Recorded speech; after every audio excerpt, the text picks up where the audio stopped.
Après avoir déposé sa femme à l'aéroport pour son voyage d'affaires, le mari retourna à la voiture où leur fille de 6 ans l'attendait. « Papa, il faut qu'on passe au travail de maman. J'ai quelque chose à te montrer. » D'abord, l'homme refusa, mais lorsque la petite fille lui montra une photo sur son téléphone, il pâlit et écrasa l'accélérateur. Avant de commencer l'histoire, n'oubliez pas de laisser un like et de vous abonner à la chaîne pour voir plus d'histoires comme celle-ci. Michael Brown, 40 ans, était un père de famille dévoué. Il avait rencontré sa femme Amelia 10 ans plus tôt, le jour même où il finalisait son divorce avec sa première épouse. À l'époque, elle n'était qu'une étudiante de première année, une étincelle d'inspiration et d'espoir dans sa vie. Amelia ne ressemblait à personne qu'il ait jamais connu. Il était sincèrement convaincu qu'elle ne le trahirait jamais, mais les fantômes de son passé refaisaient souvent surface, se transformant en une jalousie injustifiée. Michael serra plus fort le volant en s'engageant dans une rue familière. En cette fin d'après-midi d'octobre, de longues ombres s'étiraient sur le centre-ville et le vent d'automne secouait les vitres de sa voiture noire. Dans le rétroviseur, il vit Viola, 6 ans, assise avec enthousiasme dans son rehausseur, ses boucles blondes rebondissant tandis qu'elle racontait sa journée à la maternelle. « Papa, devine ce qui s'est passé aujourd'hui » s'exclama-t-elle, la voix pétillante d'excitation. « Madame Peterson m'a laissé nourrir le hamster de la classe, et Tommy a dit que j'étais la meilleure du monde pour nourrir les hamsters. »« C'est merveilleux, ma chérie, » répondit Michael, bien que ses yeux fussent déjà rivés sur l'immeuble de verre droit devant, le bureau d'Amelia, où elle travaillait comme traductrice pour International Communication Incorporated. Sa façade élégante reflétait les lourds nuages gris qui s'amoncelaient au-dessus. Et puis on a joué à se déguiser. J'étais la princesse et Sarah était le dragon, mais c'était un gentil dragon qui aidait les gens au lieu de les manger, continua Viola en donnant des coups de pied avec ses petites jambes. Les dragons peuvent être gentils, papa ? Les dragons peuvent être tout ce qu'ils veulent, ma puce, dit Michael en se garant sur le parking en face de l'entrée principale. Ses yeux sombres balayèrent les environs, cherchant Amelia parmi le flot d'employés de bureau qui rentraient chez eux. Et puis la vie. Amelia se tenait près des portes tournantes en verre, ses cheveux châtains captant les derniers rayons de soleil. Elle portait la robe bleu marine qu'il lui avait achetée pour leur anniversaire le mois dernier, celle qui faisait briller ses yeux verts. Mais ce n'était pas sa beauté qui crispa Michael. C'était l'homme qui se tenait à côté d'elle, grand, la trentaine, cheveux noirs et arborant un sourire facile. L'étranger se pencha plus près, gesticulant avec animation en parlant, et Amelia rit à quelque chose qu'il dit. Michael serra le volant si fort que ses jointures blanchirent. Ce vieux démon de la jalousie remonta le long de sa colonne vertébrale, lui murmurant son venin à l'esprit. « Qui est-il ? Pourquoi sourit-elle comme ça ? Elle ne rit jamais comme ça à mes blagues. »« Voilà maman !»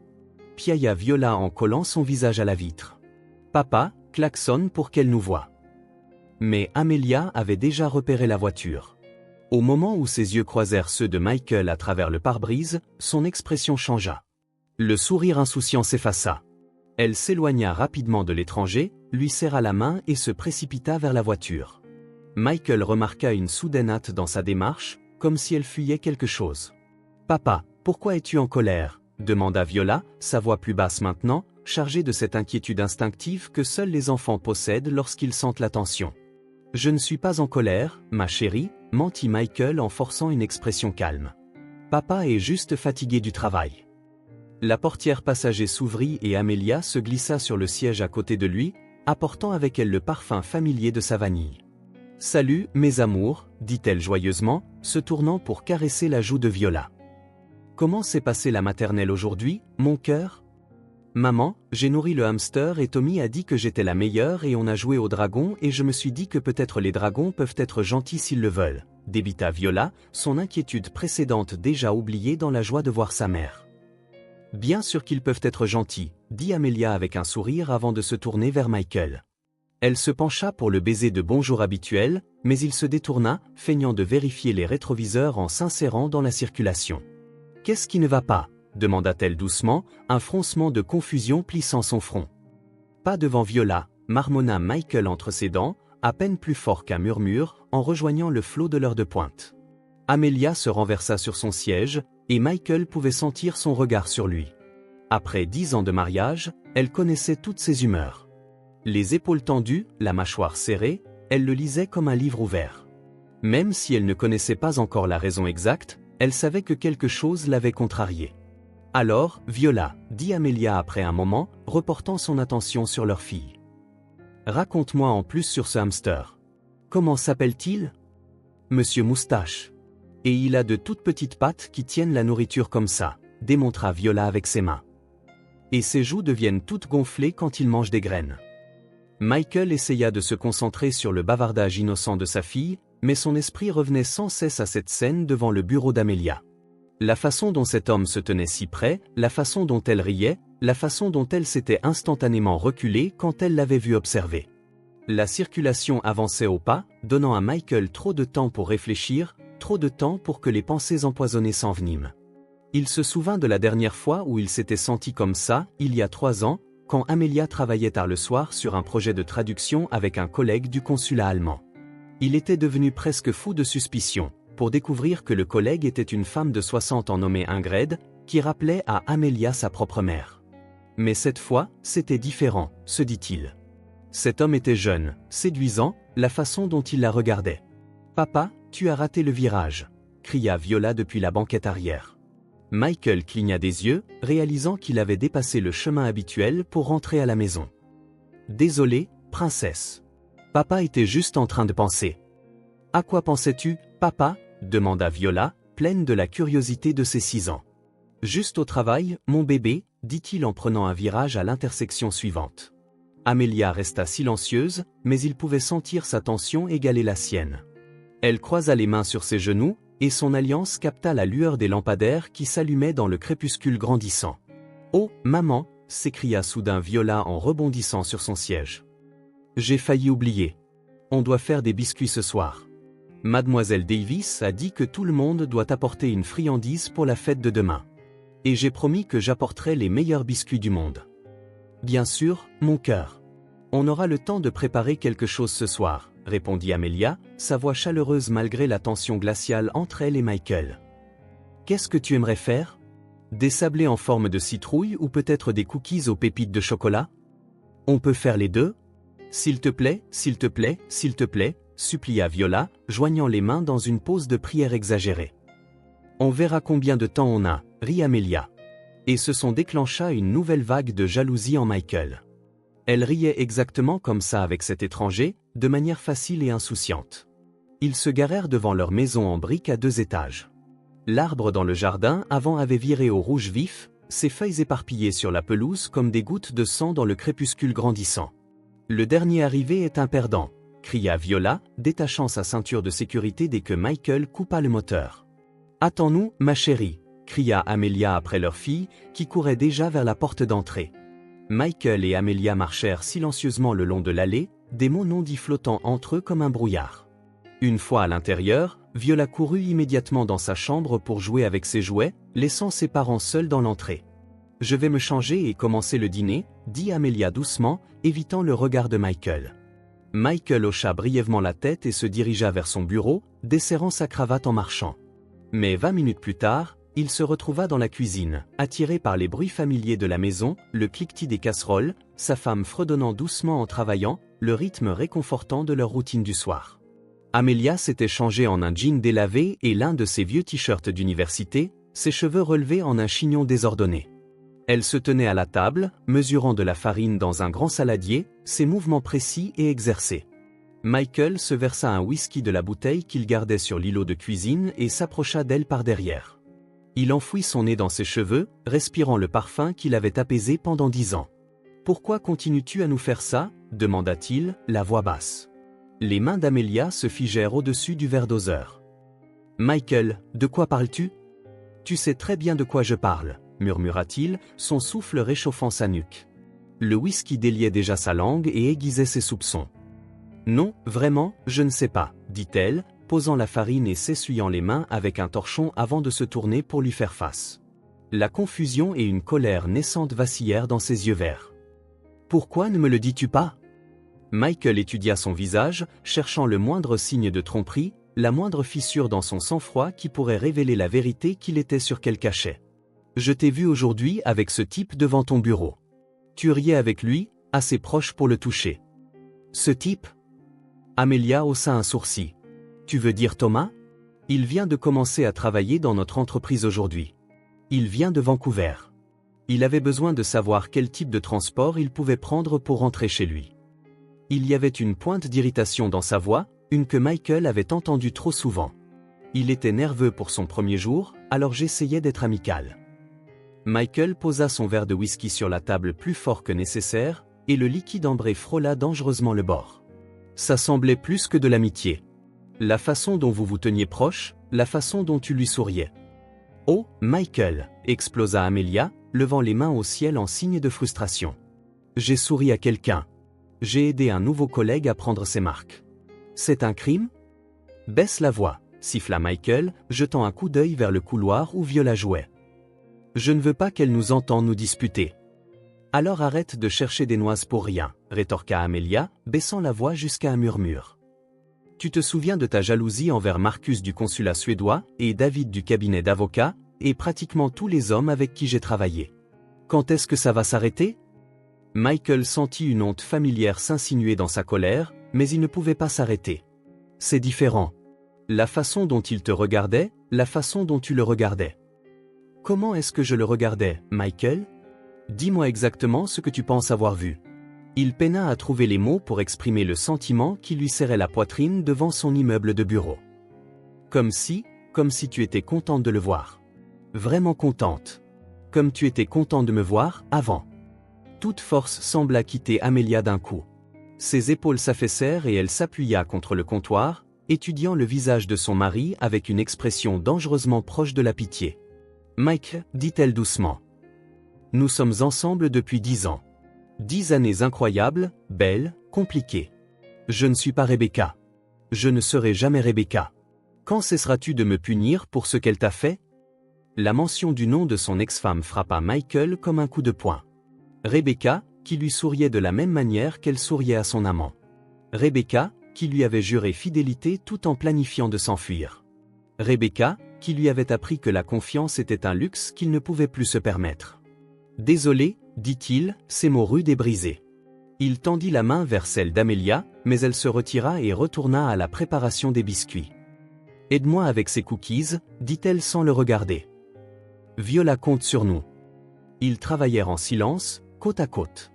Michael mesura les pépites de chocolat et Amelia pétrit la pâte. Leurs mouvements étaient soignés, exercés, comme des danseurs qui avaient appris à éviter les angles vifs. Mais la tension persistait, aussi épaisse que l'air d'octobre à l'extérieur. « Le nouveau gars a l'air plutôt sympa », dit finalement Amelia d'un ton neutre. Il a mentionné qu'il avait une femme et des jumeaux à Vancouver. Il déménage ici le mois prochain, une fois qu'il sera installé. Michael hocha la tête, sentant le nœud serré dans sa poitrine se desserrer un peu. C'est bien. Bien pour lui. Il m'a demandé si je connaissais de bons quartiers pour les familles avec de jeunes enfants. Je lui ai parlé de notre coin, des écoles locales. Nos écoles sont excellentes, acquiesça Michael, étalant mécaniquement la pâte à biscuits sur la plaque de cuisson. Ils mirent la première fournée au four, et Amelia régla le minuteur sur 12 minutes. Pendant qu'ils attendaient, elle commença à préparer le dîner. Du saumon avec des légumes rôtis, l'un des plats préférés de Viola. Michael ouvrit une bouteille de vin et leur versa un verre à chacun, même si Amelia buvait rarement en semaine. « Papa, maman », la voix de Viola retentit. « Je peux vous montrer ce que j'ai construit ?»« On arrive tout de suite, ma chérie », répondit Amelia. Elle jeta un coup d'œil à Michael, son expression s'adoucissant, mais toujours prudente. « S'il te plaît, arrête de douter de moi. » Michael hocha la tête et suivit sa femme pour admirer la merveille architecturale que leur fille avait construite avec ses blocs. Mais même en louant la créativité de Viola et en l'aidant à terminer la tour du château, son esprit revenait sans cesse à Thomas de Vancouver, au sourire d'Amelia. La soirée se déroula selon son rythme habituel. Dîner à la table de la cuisine. Viola bavardant sur la maternelle, ses amis et le costume qu'elle n'arrivait pas à choisir pour la fête. Après avoir débarrassé la table, Michael se dirigea vers son bureau, et Amelia aida Viola à prendre son bain et à se préparer pour le lit. Il pouvait entendre leur voix à travers les murs, Amelia lisant à Viola un livre d'images sur une petite souris courageuse, et Viola posant des questions sur chaque page. Quand la maison tomba enfin dans le silence, Michael se rendit dans leur chambre. Amelia était déjà sous les couvertures, lisant un roman à la lueur de la lampe de chevet. Elle leva les yeux quand il entra, son visage indéchiffrable. « Est-ce que ça va entre nous? Demanda-t-il, s'asseyant sur le bord du lit. Je ne sais pas, répondit-elle honnêtement. Je veux croire que oui. Michael s'allongea à côté d'elle, fixant le plafond. Je déteste me sentir comme ça.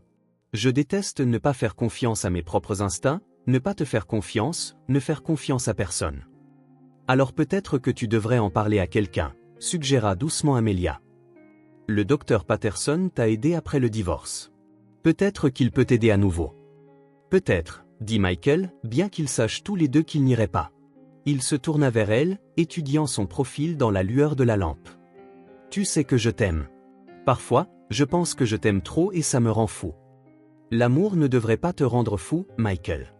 Il devrait te faire te sentir en sécurité. Il voulut argumenter, dire que l'amour et la sécurité étaient des luxes sur lesquels il avait appris à ne pas compter, mais la fatigue l'entraîna vers le sommeil. Le lendemain soir était étonnamment doux pour une fin octobre. Michael avait passé la journée à essayer de se concentrer sur les rapports trimestriels et les réunions avec les clients, mais son esprit revenait sans cesse à la conversation de la veille avec Amelia. Ces mots sur la confiance et la sécurité résonnaient dans sa tête comme une mélodie tenace qu'il ne pouvait chasser. Il quitta le bureau plus tôt, déterminé à se faire pardonner, à prouver qu'il pouvait être le mari qu'elle méritait. « Papa est à la maison », cria Viola quand il entra, laissant tomber sa mallette et la soulevant dans ses bras. Elle sentait la peinture et le jus de pomme, déjà en pyjama licorne. « Comment va ma princesse aujourd'hui » demanda-t-il, la faisant tourner jusqu'à ce qu'elle glousse de plaisir. « Je t'ai fait un dessin », annonça TL, se dégageant et courant vers le bureau où ses œuvres d'art étaient exposées. Regarde, c'est notre famille, mais on est tous des dragons. Michael étudia le dessin coloré avec l'expression sérieuse qu'il jugeait méritée. 3 figures de dragons se tenaient devant une maison ressemblant étrangement à la leur, avec un arbre rouge dans le jardin. C'est incroyable, ma chérie. Quel dragon suis-je? Le grand bleu avec le visage sérieux, dit Viola d'un ton neutre. Maman est la jolie verte, et moi je suis la petite violette avec des ailes brillantes. Pourquoi j'ai un visage si sérieux? Demanda Michael, bien qu'il se doutât de la réponse. Parce que tu as toujours l'air de réfléchir très fort à des trucs importants d'adulte, dit Viola, puis elle rayonna. Mais sur mon dessin, tu souris un peu parce que les dragons doivent être heureux quand ils sont avec leur famille. Ce commentaire innocent frappa Michael plus fort qu'il ne voulait l'admettre. La vérité sort de la bouche des enfants, pensa-t-il alors qu'Amelia sortait de la cuisine en s'essuyant les mains sur un torchon. Le dîner sera prêt dans environ 20 minutes, dit-elle d'un ton neutre. J'ai fait les pâtes que tu aimes. Ça sent divinement bon, répondit Michael sincèrement. La maison était emplie du parfum chaud de l'ail et des herbes, et ces odeurs lui rappelaient pourquoi il aimait rentrer chez lui. Je peux aider pour quelque chose? En fait, pourrais-tu aider Viola à se laver les mains? Ses peintures aux doigts sont plus tenaces que d'habitude à enlever. Michael montait déjà à l'étage avec Viola quand la sonnette retentit. Il s'arrêta, écoutant les pas d'Amelia sur le parquet de l'entrée. Il n'attendait personne, et les visiteurs inattendus le rendaient toujours un peu nerveux. « Oh mon Dieu !» La voix d'Amelia résonna dans l'escalier, remplie de surprise et de joie. « Caroline, qu'est-ce que tu fais ici ?» Michael sentit une douleur à l'estomac. Sa sœur Caroline vivait à 5 heures de route et ne se présentait jamais à l'improviste. Elle venait rarement, sauf si elle avait besoin de quelque chose. Surprise! La voix de Caroline était joyeuse, mais chargée de tension. Michael le remarqua immédiatement. « J'espère que ça ne vous dérange pas que je passe sans prévenir. »« Bien sûr que non. On est toujours heureux de te voir, » répondit chaleureusement Amelia.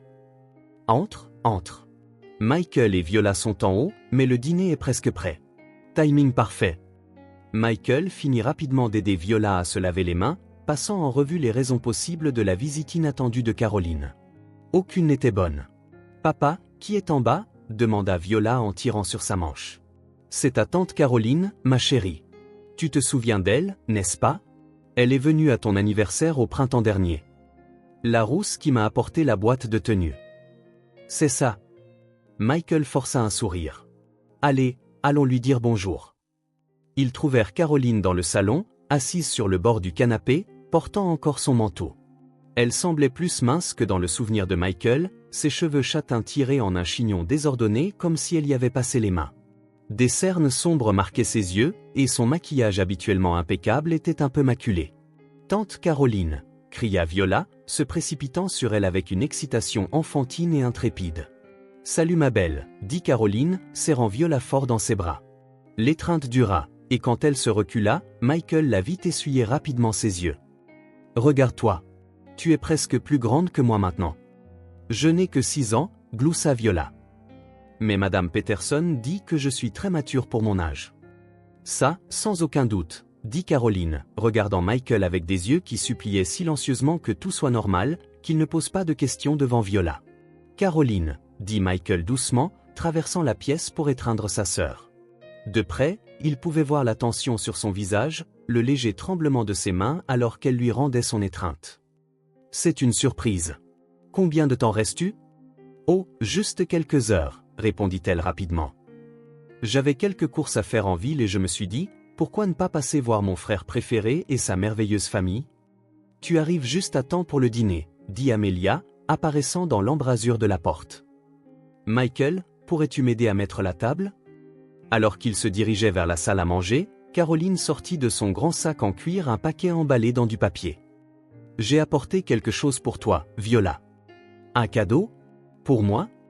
Les yeux de Viola s'écarquillèrent d'excitation. Mais ce n'est pas mon anniversaire. Les tantes n'ont pas besoin d'occasion spéciale pour gâter leur nièce, dit Caroline, son sourire devenant plus sincère en regardant Viola déchirer le papier d'emballage. À l'intérieur se trouvait une magnifique poupée de porcelaine avec de longues boucles blondes et une exquise robe de style victorien en velours bleu profond. La poupée était clairement chère. Un tel cadeau témoignait soit d'un amour profond, soit d'une profonde culpabilité. « Elle est si jolie », souffla Viola, berçant la poupée avec précaution. « Comment s'appelle-t-elle ? Je pensais que tu pourrais lui donner un nom toi-même, dit Caroline. Qu'est-ce qui lui irait bien, selon toi ?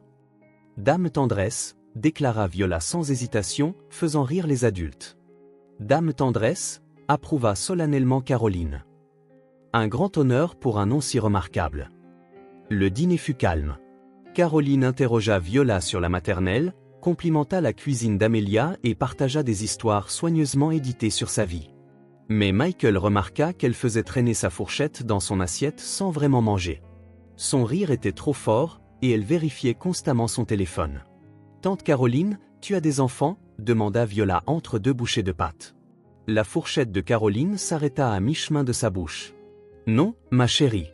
Juste moi et ton oncle Georges. »« Pourquoi vous n'avez pas d'enfants ? Tu ne veux pas être maman ?» Viola, dit doucement Amelia. « C'est une question très personnelle. »« Ce n'est pas grave, » dit Caroline, bien que sa voix fût tendue. « Parfois, les choses ne se passent pas comme prévu, ma chérie. Mais je tais-toi, et ça me rend très heureuse. » Après le dîner, Caroline insista pour aider à faire la vaisselle pendant que Michael supervisait le bain de Viola. Quand il redescendit, la cuisine était impeccable, et Caroline était assise à table avec une tasse de café, regardant par la fenêtre le jardin. « Elle se prépare à aller au lit, » dit Michael, s'installant sur la chaise en face de sa sœur. « Elle veut que tu aies un enfant aussi. »« J'adore, » dit Caroline doucement. Ils restèrent assis dans un silence confortable pendant un moment, écoutant Amelia coucher Viola à l'étage. Caroline tapotait nerveusement ses doigts sur sa tasse de café. Michael remarqua qu'elle portait toujours son alliance, bien qu'elle fût si lâche qu'elle tournait autour de son doigt. « Tu as perdu du poids, » dit-il. « Vraiment ? Je n'avais pas remarqué. » Le rire de Caroline était creux. « Tu sais comme ma vie est chargée. Pas le temps de manger correctement. » Caroline, la voix de Michael s'adoucit. « Qu'est-ce qui se passe vraiment ? Et ne me dis pas que c'était juste une visite spontanée.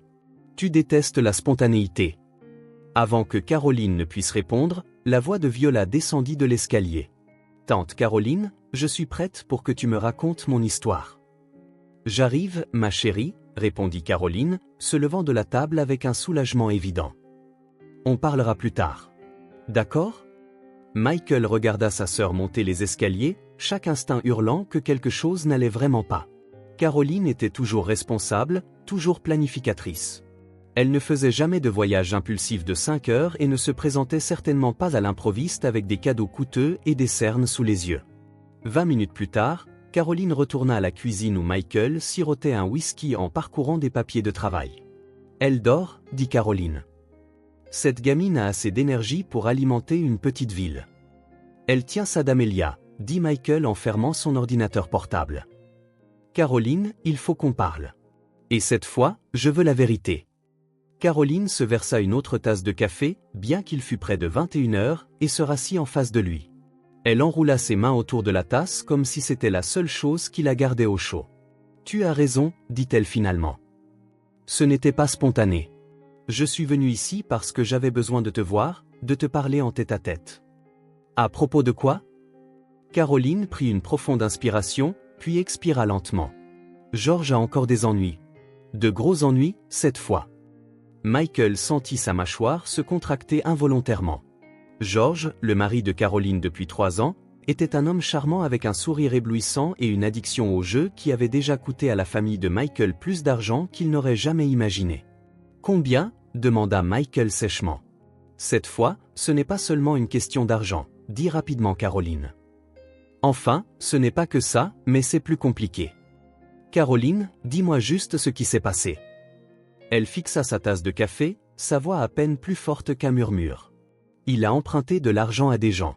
Pas à une banque, pas à des prêteurs légitimes. À des gens qui n'acceptent pas, j'ai besoin de plus de temps comme réponse. » Michael sentit le sang se glacer dans ses veines. « Combien d'argent, Caroline ? » 200 000. Le chiffre flotta entre eux comme une présence physique. Michael posa soigneusement son verre de whisky, luttant contre l'envie de le jeter contre le mur. « 200 000, répéta-t-il lentement. Il a emprunté 200 000 à des malfrats. Il pensait avoir tout sous contrôle, dit Caroline désespérément.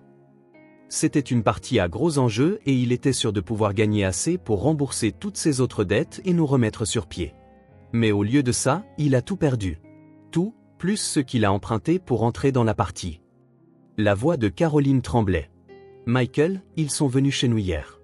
Ils étaient polis, très professionnels, mais ils ont bien fait comprendre que la politesse a une date d'expiration. » Michael se frotta la tempe, sentant le mal de tête familier monter. « Qu'est-ce que tu attends de moi, Caroline ? » « J'ai besoin que tu nous prêtes de l'argent, » dit-elle précipitamment. « Je sais que c'est beaucoup, et je sais que tu nous as déjà aidés, mais cette fois, c'est différent. C'est grave. J'ai peur pour sa vie. Mon Dieu, Caroline. » Michael se leva brusquement et commença à faire les 100 pas dans la cuisine. « Tu t'entends parler ? Tu me demandes encore de payer les dettes de ton mari avec mon argent pour qu'il puisse recommencer le mois prochain. Ça n'arrivera plus, dit Caroline. Mais il n'y avait aucune conviction dans sa voix. C'est ce que tu as dit la dernière fois. Et la fois d'avant, et il y a un an. Michael arrêta de faire les 100 pas et fit face à sa sœur. Caroline, je t'aime. Tu es ma sœur et je ferai n'importe quoi pour toi. Mais je ne vais pas continuer à nourrir l'addiction de cet homme. Tu ne veux pas m'aider ? La voix de Caroline monta. Non, quitte-le, explosa Michael, sa voix résonnant dans la cuisine. Caroline, quitte-le. Viens vivre avec nous. Recommence à zéro. Trouve quelqu'un qui te mérite. Je ne peux pas, murmura-t-elle, des larmes coulant sur son visage. Je l'aime. Tu aimes l'homme qu'il était, dit Michael, plus doucement maintenant. L'homme qu'il n'est jamais devenu. Tu continues à lui trouver des excuses. Caroline s'essuya les yeux avec le dos de sa main, étalant son mascara. Il y a une clinique dans la ville voisine, un endroit spécialisé dans le traitement de l'addiction au jeu. Ils ont un taux de réussite incroyable, mais c'est cher. Combien ? 150 000 pour un programme de 3 mois. Michael fixa sa sœur avec scepticisme. Alors maintenant, tu me demandes 350 000. C'est un investissement dans notre avenir, dit Caroline désespérément. S'il va mieux, vraiment mieux, il pourra retourner travailler. C'était un bon avocat avant que tout ça ne commence. Tu le sais. Il pourra te rembourser. Caroline. Michael se rassit et prit les mains de sa sœur dans les siennes. Je vous ai déjà donné, à toi et à George, près d'un demi-million de dollars au cours des 3 dernières années. Un demi-million. Tu comprends ce que ça signifie ? C'est de l'argent que j'aurais pu investir dans mon entreprise ou dans un nouveau projet. Mais tu peux te le permettre, dit Caroline, une note de désespoir dans sa voix. Ton entreprise est florissante. Tes investissements rapportent. Il y a beaucoup de choses que tu ne sais pas, et ce n'est pas la question. Michael frappa la paume de sa main sur la table, faisant sursauter la tasse de café. Chaque fois que je vous tire d'affaire, je lui facilite la tâche pour continuer à ruiner vos vies. Alors, qu'est-ce que je suis censé faire maintenant ? La voix de Caroline faiblit. Les laisser nous tuer tous les deux? Tu appelles la police. Tu leur parles des menaces. Tu acceptes la protection des témoins s'il le faut, mais tu ne rembourses pas ces dettes de jeu avec mon argent pour qu'ils soient de retour au casino la semaine prochaine. Caroline le regarda pendant un long moment. Son visage passa par un tourbillon d'émotions, incrédulité, colère, peur, et finalement une froide détermination qu'il n'avait jamais vue auparavant. « Je n'arrive pas à croire que tu me dises non, dit-elle doucement. Après tout ce que nous avons traversé, après que je t'ai soutenu quand Rebecca est partie, quand tu buvais trop et que tu ne pouvais pas prendre soin de toi. J'étais là pour toi. Et j'en étais reconnaissant, dit Michael. Mais c'est différent, Caroline. Il ne s'agit pas d'aider la famille dans une crise. Il s'agit de financer une addiction qui finira par vous tuer tous les deux. Tu ne comprends pas, dit Caroline en se levant brusquement. Tu n'as jamais compris. Tu as tout. Une entreprise qui réussit, une belle femme qui t'adore, une fille merveilleuse, cette maison parfaite dans le quartier calme. Tu ne sais pas ce que c'est que d'aimer quelqu'un qui est brisé. Ah non, demanda Michael doucement.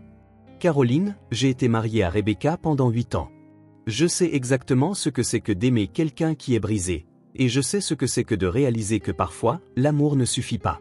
C'est une histoire différente. Non, ce n'est pas le cas. C'est exactement la même chose. Sauf que cette fois, tu es de l'autre côté. Caroline attrapa son sac à main sur la table, ses mouvements vifs et colériques. Très bien, j'ai compris. Je suis seul. Caroline, ne pars pas comme ça, dit Michael, se levant également. Reste pour la nuit et on parlera demain matin d'autres options. Il doit y avoir un autre moyen. Non, ce n'est pas comme ça, répondit froidement Caroline. Et apparemment, mon frère se fiche du genre de problème dans lesquels sa sœur se trouve. Ce n'est pas juste et tu le sais. Tout ce que je sais, c'est que tu m'abandonnes quand j'ai le plus besoin de toi, coupa Caroline. Tout comme tu as abandonné Rebecca quand elle avait besoin d'aide pour sa dépression. Ces mots frappèrent Michael comme un coup de poing. Assez, Caroline. Tu es sans cœur. Le genre de personne qui abandonne ce qu'elle est censée aimer quand les choses deviennent difficiles. Sors, dit Michael doucement, sa voix d'un calme mortel. Ce que j'ai dit. Sors. Sors de ma maison. Sors de ma cuisine, et ne reviens pas tant que tu ne seras pas prête à avoir une conversation rationnelle sur la façon d'aider réellement ton mari de la manière dont il en a besoin. Caroline le fixa un instant, le visage pâle de choc et de fureur. Puis elle tourna les talons et se dirigea vers la porte d'entrée. Michael la suivit, la regardant attraper son manteau dans le placard de l'entrée. « Caroline, s'il te plaît, dit-il une dernière fois. Ne repars pas ce soir. Tu es contrariée et il fait déjà nuit. Ne fais pas ça, lança-t-elle, se tournant brusquement pour lui faire face. Ne prétends pas te soucier de ma sécurité alors que c'est toi qui as refusé de m'aider. Elle ouvrit la porte d'entrée en grand, laissant une rafale d'air nocturne froid entrer dans la maison. Dis à Amelia et Viola que j'étais contente de les voir. Si tu peux même te forcer à leur dire la vérité sur le genre de frère que tu es vraiment. La porte claqua derrière elle si fort que les fenêtres tremblèrent. Michael resta longtemps dans le couloir, écoutant sa voiture démarrer et s'éloigner, le bruit du moteur s'estompant dans le calme de la nuit urbaine. « Michael ?» La voix d'Amelia venait du haut des escaliers. « Ça va ?» J'ai entendu crier. Il leva les yeux et vit sa femme debout sur le palier en peignoir, les cheveux en désordre à cause du sommeil, l'inquiétude gravée sur son visage. « Caroline a dû partir, dit-il simplement. Urgence familiale. À cette heure-ci ? Michael, qu'est-ce qui s'est passé ? Mais il se dirigeait déjà vers son bureau, les épaules lourdes du poids des révélations de la soirée. Tout va bien, répondit-il sans se retourner. J'ai juste besoin de temps pour réfléchir. Derrière lui, il entendit les pas d'Amelia dans les escaliers, mais elle ne le suivit pas dans le bureau. Elle comprenait, comme toujours, que parfois, les démons qu'il portait en lui devaient être combattus seuls. Le lendemain matin, quand Michael descendit à la cuisine, Amelia était déjà en train de mettre la table. Elle le salua avec son sourire habituel, mais il le lui rendit à peine, toujours perdu dans ses sombres pensées. « Comment vas-tu » demanda doucement Amelia, le regardant nouer machinalement sa cravate. « Bien » marmonna-t-il sans la regarder. Au petit déjeuner, Michael était silencieux, picorant sa salade d'un air absent. Amelia tenta plusieurs fois d'engager la conversation, mais n'obtint que des réponses monosyllabiques. Finalement, elle n'en put plus. « Michael, qu'est-ce qui se passe ? Tu es distant depuis ce matin. Il leva les yeux vers sa femme. L'inquiétude était claire dans ses yeux, et pour une raison quelconque, cela le rendit encore plus en colère. Pourquoi tout le monde attendait-il de lui des émotions, de l'attention, de l'argent? Rien de spécial, répondit-il sèchement. Juste fatigué. Michael, je vois bien que ce n'est pas juste de la fatigue. S'il te plaît, parle-moi. Il posa sa fourchette et se renversa sur sa chaise. Quelque chose en lui se crispa d'irritation. Caroline, dit-il finalement, m'a encore demandé de l'argent. Les yeux d'Amelia s'illuminèrent de compréhension et de sympathie immédiate. Et qu'as-tu dit? Ce que j'aurais dû dire il y a longtemps. J'ai dit non. Amelia posa prudemment sa main sur la table, comme si elle voulait le toucher mais hésitait. Michael, peut-être que tu devrais. Devoir quoi? L'interrompit-il brusquement. Leur donner encore de l'argent? Les sauver encore de l'irresponsabilité de George? Mais c'est ta sœur. C'est exactement pour ça que je ne vais pas entretenir ses faiblesses. La voix de Michael monta. Tu ne comprends pas? Chaque fois que je les aide, ça ne fait qu'empirer. George sait que quelqu'un paiera toujours pour lui, alors il se comporte comme un enfant gâté. Amelia tressaillit à la dureté de son ton. En 10 ans de mariage, Michael n'avait jamais élevé la voix contre elle. Elle sentit les larmes lui monter aux yeux. Tu comprends que si je continue à les renflouer, ils ne changeront jamais, cria Michael en se levant brusquement. Et je ne veux que le meilleur pour ma sœur. Son visage était tordu de colère et de désespoir. Il gesticulait sauvagement, faisant les 100 pas dans la cuisine comme un animal en cage. Michael, s'il te plaît, calme-toi, murmura Amelia, les larmes coulant déjà sur ses joues. En voyant sa femme pleurer, Michael s'arrêta net. Sa colère se transforma instantanément en horreur en réalisant ce qu'il avait fait. Amelia était assise, le visage dans les mains, les épaules secouées de sanglots. Amelia, commença-t-il, confus, mais elle se levait déjà de table. Je ne comprends pas ce qui t'arrive, sanglota-t-elle sans le regarder. Mais j'ai besoin de temps pour réfléchir. Elle quitta rapidement la cuisine et quelques secondes plus tard, Michael entendit la porte de la chambre claquer. Il se retrouva seul au milieu du petit déjeuner à moitié mangé et du silence pesant qui l'écrasait de toutes parts. Michael s'effondra sur une chaise et se prit le visage dans les mains. Qu'avait-il fait? Comment avait-il pu crier sur Amelia, la seule personne qui était toujours là pour lui, qui le soutenait toujours?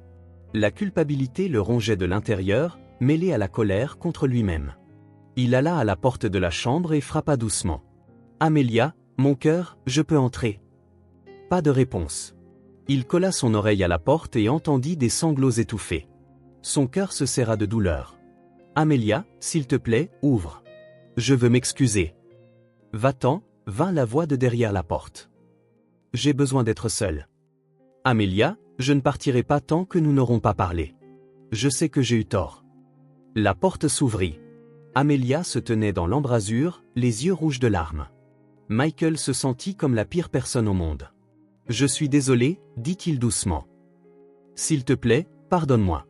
Je n'avais pas le droit de crier sur toi. Je ne te reconnais plus, sanglota Amelia, le regardant avec douleur. Qu'est-ce qui t'arrive? Tu es devenu dur, distant.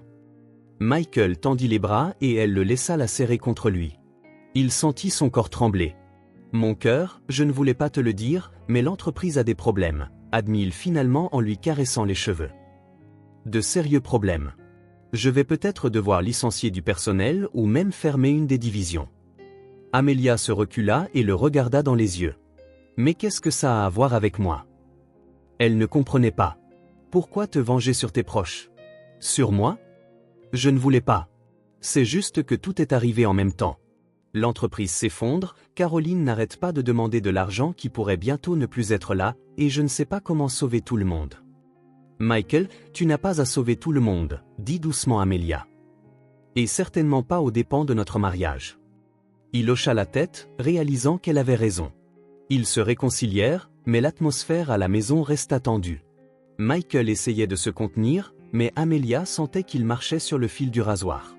Quelques jours plus tard, Amelia rentra du travail avec une nouvelle qui compliqua encore les choses. « Michael, il faut que je te parle », dit-elle en entrant dans le salon où il était assis avec son ordinateur portable. « Qu'est-ce qui ne va pas ?» Il le mit de côté. « Il m'envoie en voyage d'affaires », commença-t-elle prudemment. « En Allemagne. Je dois accompagner la délégation pendant les négociations. Michael sentit quelque chose se nouer dans sa poitrine. Ils ne peuvent pas envoyer quelqu'un d'autre, demanda-t-il avec inquiétude. Mon chéri, il n'y a pas d'autre interprète dans notre entreprise. Tu le sais bien, expliqua patiemment Amelia. Je te promets que ce n'est que pour quelques jours. Je n'aime pas cette idée. Michael se leva et commença à faire les 100 pas dans la pièce. Vraiment pas. Pourquoi, s'étonna Amelia. Ce n'est pas la première fois que je pars en voyage d'affaires. Ce n'est juste pas le bon moment, dit-il en évitant son regard. J'ai tellement de problèmes et tu veux partir. Michael, c'est mon travail. Je ne peux pas simplement refuser sans une bonne raison. Ne suis-je pas une raison suffisante? L'irritation revint dans sa voix. Amelia soupira et s'approcha de lui. Bien sûr que si, mais je ne comprends pas pourquoi tu es si contre. Explique-moi. Michael s'arrêta et la regarda. Comment pouvait-il expliquer qu'il avait peur d'affronter ses démons seul? Que sa présence était la seule chose qui le maintenait à flot?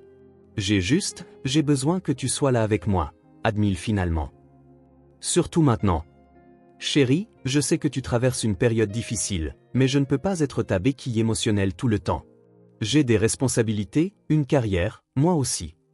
Alors, ta carrière est plus importante que moi, lança-t-il sèchement. Ne sois pas ridicule, commença Amelia, perdant patience. Et n'essaie pas de me blâmer pour ça. S'il te plaît, ne sois pas en colère et essaie de me comprendre, adoucit Michael son ton. Je ne veux vraiment pas que tu partes maintenant. Et toi, essaie de voir les choses de mon côté, répondit-elle. Si je manque ce voyage d'affaires sans une bonne raison, cela nuira à ma réputation. Tu as toujours dit que le professionnalisme passait avant tout. Michael savait qu'elle avait raison, but sa peur d'être seul était plus forte que la logique. Quand pars-tu? Demanda-t-il sombrement. Après-demain. Le vol est lundi matin. Il hocha la tête, sentant un nœud se former en lui. D'accord. Mais promets-moi de m'appeler tous les jours. Bien sûr, mon cœur. Amelia le serra dans ses bras. Tout ira bien. Mais Michael n'en était pas si sûr. Il sentait que son monde s'effondrait morceau par morceau, et le départ de sa femme pourrait être la goutte d'eau qui le ferait finalement craquer. L'aéroport bourdonnait de l'agitation matinale habituelle. Michael se tenait près du mur de verre, regardant l'avion avec Amelia à bord disparaître dans le ciel du matin. Une lourdeur s'installa dans sa poitrine, qu'il ne pouvait expliquer. Le retour à la voiture lui parut interminable.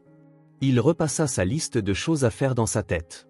La réunion avec les investisseurs à 14 heures était cruciale pour sauver l'entreprise. Il ne pouvait pas se permettre d'échouer. Viola était restée dans la voiture pendant que Michael accompagnait sa femme jusqu'à la porte.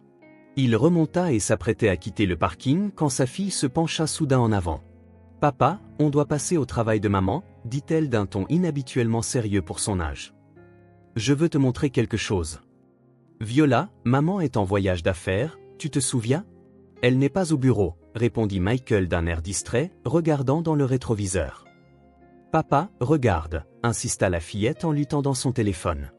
Michael se tourna pour prendre l'appareil, et ce qu'il vit à l'écran le figea sur place. Le sang se retira de son visage. Ses mains tremblaient. La photo montrait Amelia, sa femme, son amour, son roc, dans les bras d'un homme qu'il ne connaissait pas. L'homme l'embrassait sur l'épaule à moitié nue. Et sur son visage, il y avait une expression que Michael pensait lui être réservée. « Où as-tu eu cette photo ?» demanda-t-il, peinant à faire sortir les mots de sa gorge serrée. « C'est Caroline qui l'a envoyée, répondit innocemment Viola. Et elle a dit, tu devrais venir au bureau de maman. Michael écrasa l'accélérateur. La voiture bondit en avant, projetant Viola en arrière sur son siège. « Papa, tu conduis trop vite, » dit la fillette, effrayée.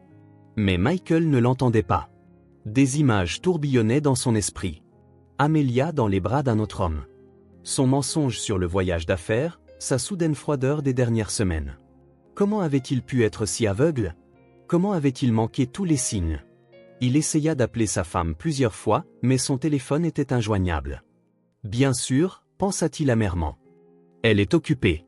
Papa, tu pleures? Demanda doucement Viola. Michael essuya une larme traîtresse avec le dos de sa main et tenta de se ressaisir. Non, mon bébé. J'ai juste quelque chose dans l'œil. Devant lui se dressait l'immeuble de bureau où travaillait Amelia. Près de l'entrée se tenait une silhouette familière, Caroline, fumant nerveusement une cigarette dans son habituel manteau noir. « Ma chérie, attends ici », demanda-t-il à sa fille en sortant de la voiture. « Ne bouge pas. Je reviens vite. » Caroline le vit, jeta sa cigarette et l'écrasa sous son pied. « Mike, Pourquoi as-tu envoyé ça à Viola » hurla-t-il, la coupant. « C'est une enfant. Comment as-tu pu mêler une fillette de 6 ans à ce pétrin ?»« Désolé, mon frère. » Caroline eut un sourire narquois, une lueur méchante et prédatrice dans son sourire. « Sinon, tu n'aurais pas réagi si vite. Tu es têtu. Tu aurais pu ignorer mes appels pendant des semaines. »« Qui est-ce » Michael attrapa sa sœur par les épaules et la secoua légèrement. « Où as-tu eu cette photo ? Tu espionnais ma femme ? » « De bonnes personnes m'ont aidé, » mentit Caroline, évitant son regard. « Il est au bureau en ce moment. J'ai tout découvert. Il se voit depuis des mois. » Chaque mot frappait Michael comme un marteau. Il sentit tout ce en quoi il croyait, tout ce pourquoi il avait vécu ces 10 dernières années, se briser. « Depuis des mois » répéta-t-il, la voix dangereusement basse. « Oui. Pendant que tu travaillais, que tu bâtissais ta précieuse entreprise, ta femme. » Michael n'écouta pas la fin. Il se précipita dans le bâtiment, passa devant le gardien de sécurité surpris, prit l'ascenseur jusqu'au 4e étage. Le bureau de l'agence était calme. La plupart des employés étaient probablement déjà partis en voyage d'affaires. À la réception se tenait un homme d'environ 35 ans, grand, en forme, avec une barbe soignée et une montre chère au poignet. Michael le reconnut immédiatement. C'était l'homme de la photo. « Vous êtes Richard ?» demanda Michael en s'approchant. « Oui, et vous êtes ?» Le coup de poing l'atteignit en pleine mâchoire. Richard chancela et heurta le mur. Michael lança une autre attaque, assénant coup de poing sur coup de poing, déchaînant toute sa douleur, sa rage et sa déception des dernières semaines. « Mike, arrêtez !» cria la réceptionniste. « Qu'est-ce que vous faites ?»